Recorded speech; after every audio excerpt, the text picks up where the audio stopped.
Honorable Deputy Chairman, sir, I rise to share my concern with the House regarding the report that an Indian citizen, Shri Kulbhushan Jadhav, has been awarded a death sentence by a Pakistan military court-martial on concocted charges. I repeat, on concocted charges. I would like to inform the House that Shri Jadhav was doing business in Iran and was kidnapped and taken to Pakistan. The exact circumstances are unclear and can only be ascertained if we have consular access to him. Accordingly, from the time his abduction was known, our High Commission in Islamabad has continuously pressed Pakistani authorities for such access. Although this is provided for by international law and is deemed a norm in international relations, the government of Pakistan did not permit it. That itself should tell us much about the strength of the case against Shri Jadhav. Honourable members would also recall that a senior Pakistani leader has himself expressed doubts about the adequacy of evidence in this case. Honourable Deputy Chairman, sir, earlier this year, the Pakistan government sought our assistance to obtain evidence and other materials for the investigation process. In doing so, they levelled ridiculous charges against senior Indian officials who had no connection to this issue. Thereafter, they linked providing consular access to our acceptance of their position. Nevertheless, in the hope that some forward movement could be made, our response was constructive. We pointed out that consular access to Shri Jadhav would be an essential prerequisite in order to verify the facts and understand the circumstances of his presence in Pakistan. Given this exchange, it is extraordinary that yesterday a decision is suddenly announced awarding a death sentence in this case, when previous exchanges with India itself underlines the insufficiency of evidence. To make matters even more absurd, 3 hours after the death sentence was announced, the Indian High Commission received an official communication from the Foreign Ministry of Pakistan reiterating the Pakistani proposal for conditional consular access. That tells us a lot about the farcical nature of the alleged proceedings, which have led to an indefensible verdict against an innocent kidnapped Indian. Our position on this matter is very clear. There is no evidence of wrongdoing by Shri Jadhav. If anything, he is the victim of a plan that seeks to cast aspersions on India to deflect international attention from Pakistan's well-known record of sponsoring and supporting terrorism.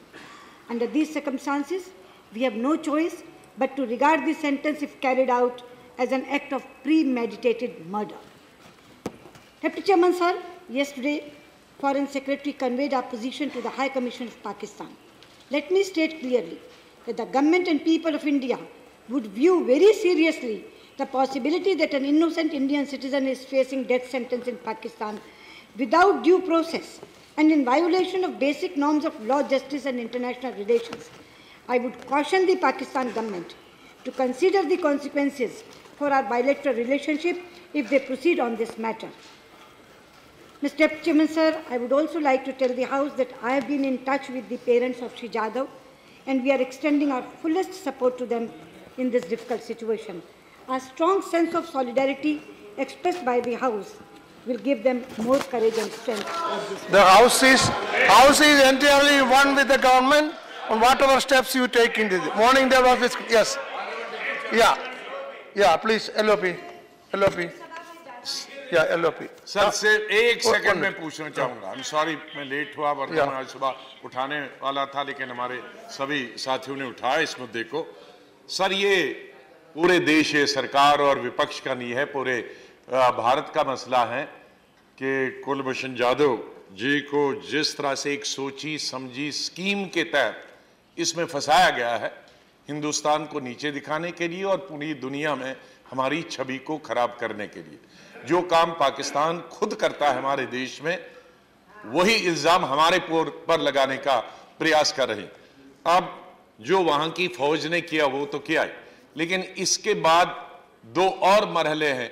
एक तो supreme court और फिर उसके बाद राष्ट्रपति के पास जाएगा case, लेकिन सुप्रीम कोर्ट सबसे ज्यादा जरूरी है।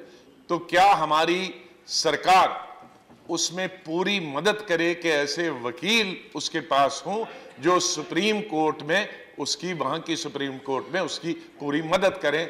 अदालत में ही हम जीत जाएं।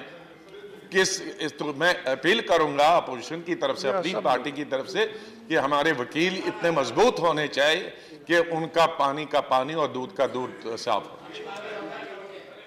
उपसभापति जी, मैं बहुत शुक्रगुजार हूं नेता प्रतिपक्ष भाईजान गुलाम नबी आज़ाद की, जिन्होंने ये कहा कि ये विषय पक्ष और विपक्ष का नहीं है, सरकार और विरोध पक्ष का नहीं है, बल्कि पूरे हिंदुस्तान का है, पूरे भारत का है। जहां तक उन्होंने हमसे ये पूछा है मदद करने की बात, ये तो बहुत छोटी बात आपने कही है। सुप्रीम कोर्ट के लिए तो बड़े से बड़ा वकील, लेकिन केवल सुप्रीम कोर्ट से नहीं, इस पूरे केस में इसको बचाने के लिए जो भी करना पड़ेगा आउट ऑफ द वे जाके हम लोग करेंगे। और मैं आपको ये बता दूं, जिस दिन से ये घटना घटी है तब से लेकर लगातार मैं उनके लोगों के संपर्क में हूँ, उनके माता पिता के संपर्क में हूँ। 3 बार उन्हें यहाँ मिल चुकी हूँ, कम से कम 6 बार उनसे फ़ोन पे बात कर चुकी हूँ। और अभी इस घटना से पहले कोई संयोग था, पिछले मंगलवार भी, सोमवार और मंगलवार दोनों दिन मैं उनसे यहाँ मिली हूँ। इसलिए हम लोग बिल्कुल संपर्क में हैं। ये विषय पूरे, अब वो केवल अपने माता पिता का बेटा नहीं है, वो पूरे हिंदुस्तान का बेटा है। और हिंदुस्तान के इस बेटे को बचाने के लिए सुप्रीम कोर्ट की अपील या अच्छा वकील खड़ा करना तो बहुत छोटी बात है भाईजान। हम लोग प्रेसिडेंट तक भी जो बात करनी वो भी करेंगे और किसी ना किसी तरह से इस जाधव को बचाने का काम करेंगे। धन्यवाद मंत्री साहब। Yes, now I think it is clear. Minister has said it very clear, and the entire house is with you in all these actions you are taking. No difference.